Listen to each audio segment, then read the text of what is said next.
Hello Scorpios, and welcome to your horoscope for May 2023. If you are new here, welcome. My name is Justina, and if you are a returning viewer, welcome back and thank you for joining me today.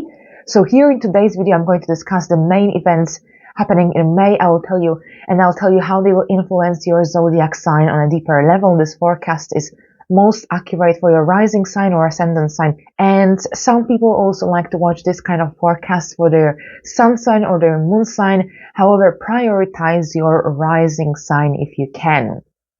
Now, I follow Western astrology, tropical zodiac, along with the whole sign system in all the forecasts on this channel. So let's start from the first event, and this is Pluto stationing retrograde at 0 degrees of Aquarius. So here Pluto is your ruler. So this transition of Pluto from Capricorn to Aquarius back and forth, which will basically last until the end of 2024, can be really, really difficult at times because there's this massive energetical shift.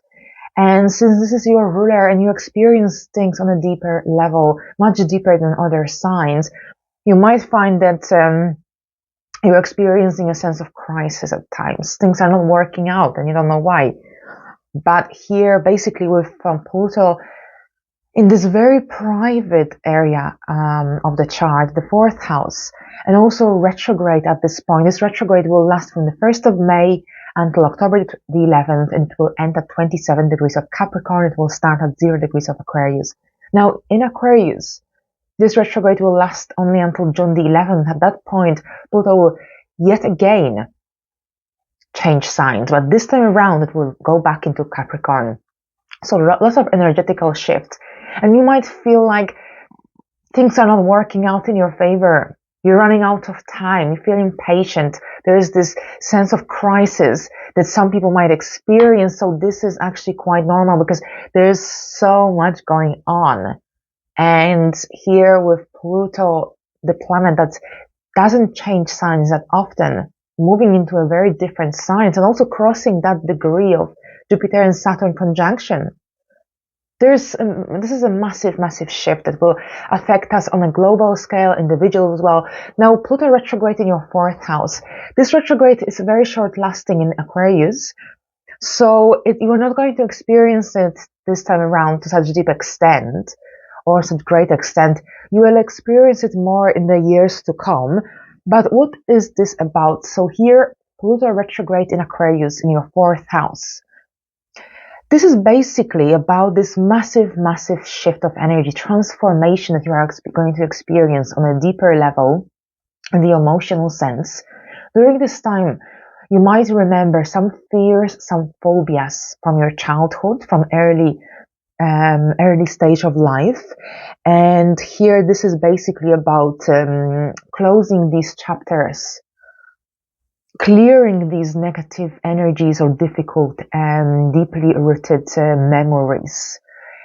And at the same time, during this retrograde, this is also about, so this deep transformation is about transforming all the habits, all the, anything that basically doesn't work in your life anymore, anything that is old, outdated, anything that outlived its purpose, connected to your home and family foundation, but also to your emotional well-being. That's why this transit is so deep and profound, emotionally speaking, because it's in the 4th house. The 4th house is traditionally connected to the moon, to Cancer energy. So here with Pluto crossing this area of life, this private and sensitive area of life, here the emotions are intensified, they are all over the place, they are deep. Perhaps you need time alone, perhaps you need to heal, perhaps you need a therapy, and that's all right. You need to find a way to basically overcome these difficult energies that perhaps could make it difficult at times to get on with daily life, daily activities. But at the same time, there is that need for transformation, for transforming something that doesn't work anymore, for bringing something fresh, for a fresh approach towards your life, for moving away from anything that's outlived its purpose, lost its spark.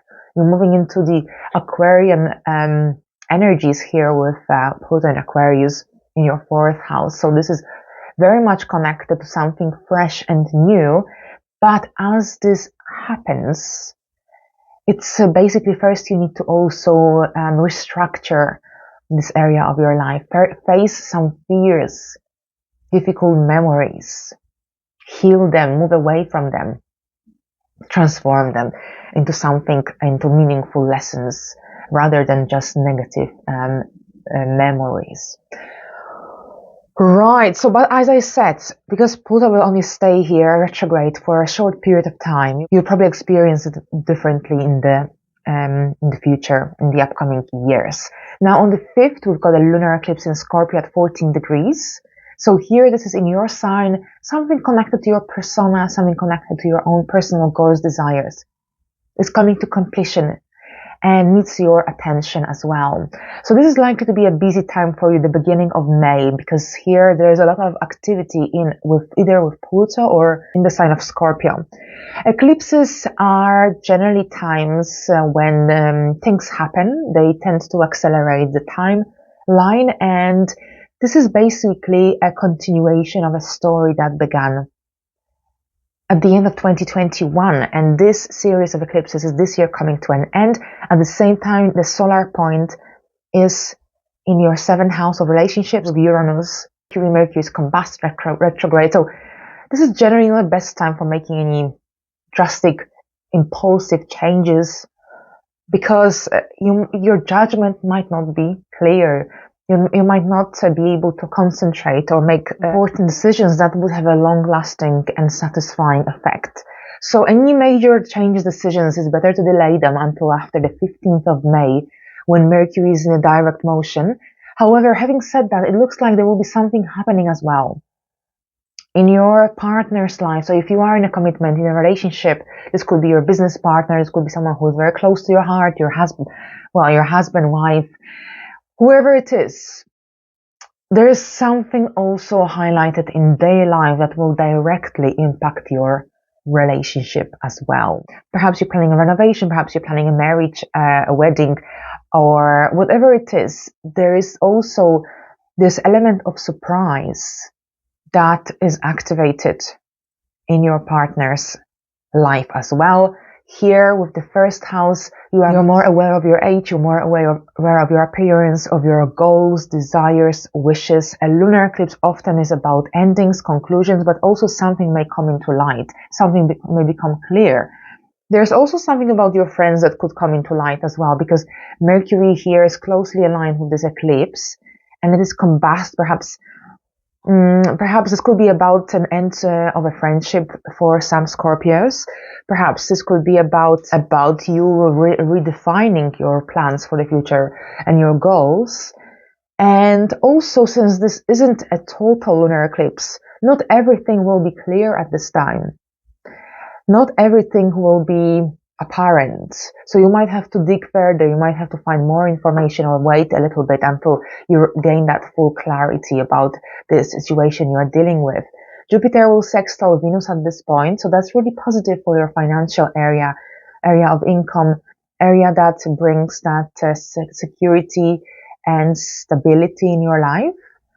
Now on the 7th of May, Venus will move into Cancer. Venus in Cancer feels great. This is a water sign, same as Scorpio. So Venus and Cancer will connect by a trine with your ascendant sign. So this is very fruitful and more positive probably than Venus in Gemini for you, because you've got that connection by a trine. So harmonious energies come your way when Venus is in Cancer. Venus in Cancer, that's your 8th house, and that's until June the 5th. So during this time, you might enjoy a foreign trip. And this could be about generally traveling. This could be about some new and interesting experiences. Perhaps you might make an interesting connection with another person. Perhaps someone who comes from a different culture, country to yours. Perhaps you might meet this person at a social event or during a travel. Now, Venus in the 9th house is also beneficial for any businesses connected to import, export, for public speaking. If you are thinking about launching a product sometime until June the 5th, probably after May the 15th, and then also here Venus might bring some fruitful outcomes, results, and soon you will have Venus moving into Leo on the 5th of June, and this will be really, really fruitful for your career life. And this transit in Leo will be very, very long because Venus will retrograde at some point as well, from July the 22nd until early September. But while it remains in the 9th house, this is positive for anything to do with legal matters, anything to do with travel, foreign connections, international business affairs, higher education.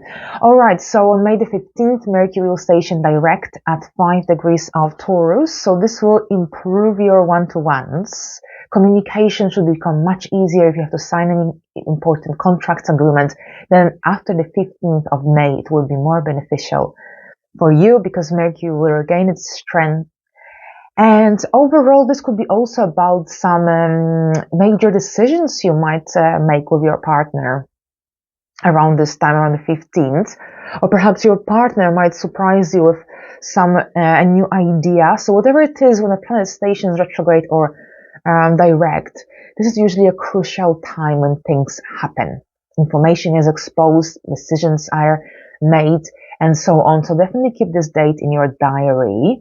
But overall here, Mercury in a direct motion, it really, really improves that communication, self-expression, and the ability to connect with others in a more harmonious way.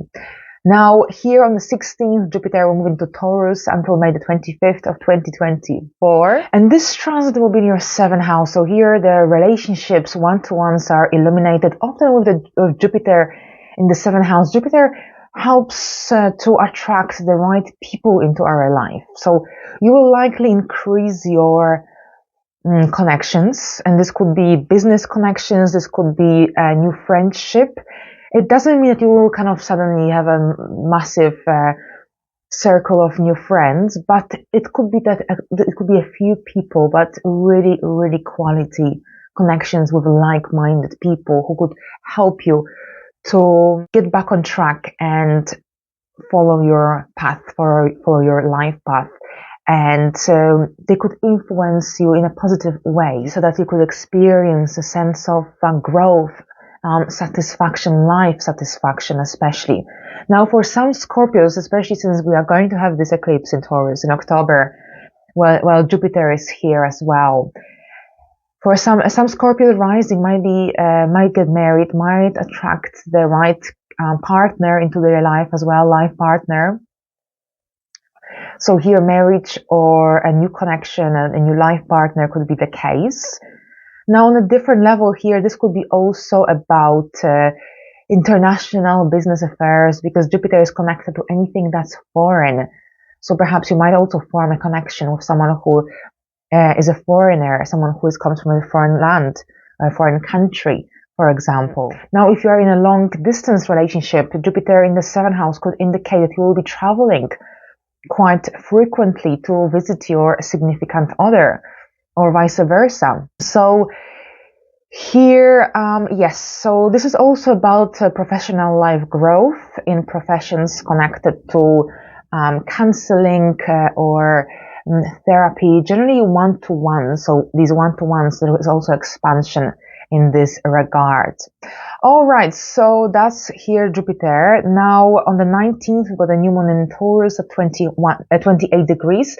So here a late degree of a new moon indicates a sense of urgency, something happening either in the last minute or you wanting to, or you rushing into implementing or start something new. This is your relationships here again. So this could be about a new connection, a new project with your partner, a new contract. Perhaps this could be in regards to to you renting a property or renting a room, and you'll be signing a new contract. This could be about a new roommate even, or perhaps you establishing a new connection with a business professional of some sort. Perhaps this is about new counseling sessions or a therapy, especially since Pluto will be retrograde at this point in your 4th house. So perhaps you have a need to heal some past wounds or memories, whatever it is. And overall, at the time of this new moon, we are going to have a few transits with a trine from Pluto. So this gives you a sense of self-empowerment. You've got a sextile from Mars in the 9th house. So for this reason, perhaps this could be about you planning a trip, a foreign trip with your partner, or perhaps you're planning to visit someone abroad. And here Mars gives you that push, that courage, and that motivation as well. All right, so May the 20th, we've got Mars moving into Leo until July the 10th. So here with Mars in Leo feels good because Leo is a fire sign, same as Aries, and Mars generally feels good in fire signs. So Mars in Leo, this is your 10th house. You will see that things will speed up at your work. It could all be, on one hand, that you'll be busy, involved in lots of different projects during this time, trying to meet deadlines. Or perhaps on the other hand, this could be that you start a new job, perhaps after that lunar eclipse in Taurus, in Scorpio on May the 5th. This could be about a new project. This could be about a new business idea. Perhaps there is a new member of staff at your organization, or perhaps there's a new manager, a new leader as well.